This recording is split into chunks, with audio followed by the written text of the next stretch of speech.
Perkenalkan, nama saya Fahril sebagai pemateri pertama. Langsung saja, hakikat belajar dan pengertian belajar merupakan sebuah proses yang kompleks yang di dalamnya mengandung beberapa aspek, antara lain bertambahnya jumlah pengetahuan, adanya kemauan mengingat dan memproduksi, adanya penerapan pengetahuan, menyimpulkan makna, menafsirkan dan mengaitkannya dengan realitas, dan adanya perubahan sebagai pribadi. Kemudian jenis dan pola belajar. Yang pertama, Piaget. Faktor belajar terbentuk atas dua pertanyaan mendasar, yaitu yang pertama, bagaimana memperoleh pengetahuan, dan yang kedua, bagaimana kita tahu apa yang kita ketahui. Piaget menyatakan bahwa proses kognitif terjadi dengan beberapa cara berikut. Yang pertama, asimilasi, yaitu mencocokkan informasi yang baru dengan yang telah diketahui dan bila perlu dilakukan pengamatan. Yang kedua, akomodasi, yaitu menyusun, mengembangkan kembali, dan mengubah apa yang telah diketahui sebelumnya sehingga informasi yang baru dapat disesuaikan dengan lebih baik. Karakteristik teori belajar. Setiap teori belajar akan memiliki karakteristik yang berbeda, namun dapat digeneralisasikan bahwa secara umum karakteristik teori belajar seharusnya mencakup beberapa hal. Yang pertama, hukum kesamaan atau law of equivalence. Yang kedua, melakukan banyak latihan. Yang ketiga, adanya pemahaman belajar insik. Dan yang keempat, timbulnya insik pada individu.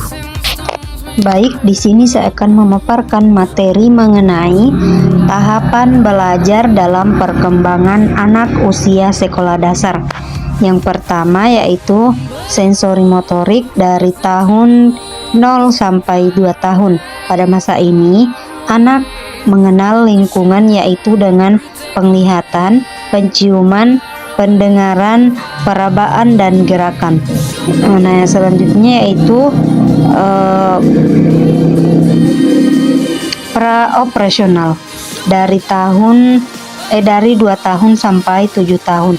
Pada masa ini anak telah mampu menggunakan simbol, bahasa, konsep sederhana, berpartisipasi membuat gambar dan menggolong-golongkannya.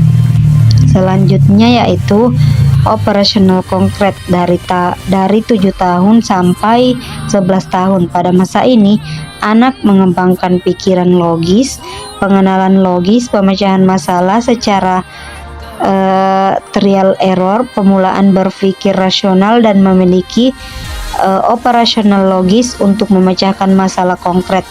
Selanjutnya itu operasional formal dari 11 tahun ke atas.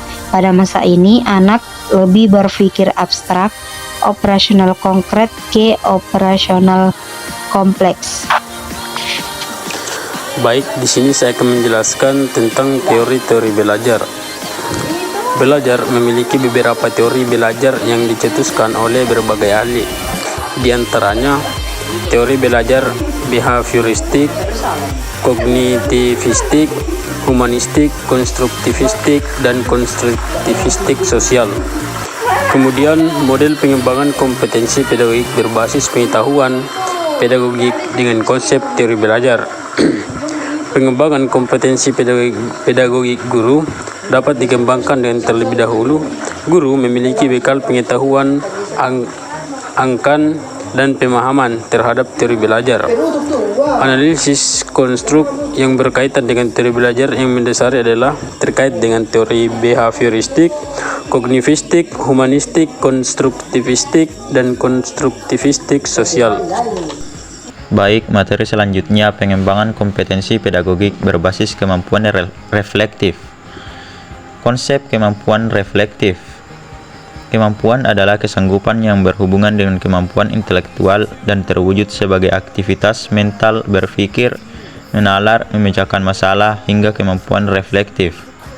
Pembiasaan sikap reflektif diawali dengan kemauan untuk mendengarkan dengan sungguh dan memaknai pengalaman. Baik, adapun tujuan dan manfaat serta teknik reflektif dalam proses pembelajaran. Dalam pembelajaran reflektif memiliki beberapa tujuan, diantaranya pemetaan minat belajar anak, Yang kedua, pemetaan tingkat keberhasilan sebuah program pembelajaran atau strategi, model, metode, dan teknik pembelajaran.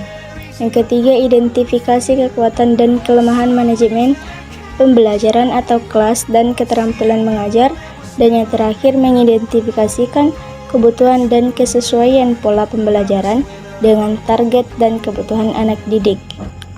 Kemudian adapun langkah-langkah kegiatan reflektif yang dapat dilakukan dengan berbagai cara, misalnya adalah dengan membangun kemampuan interpersonal.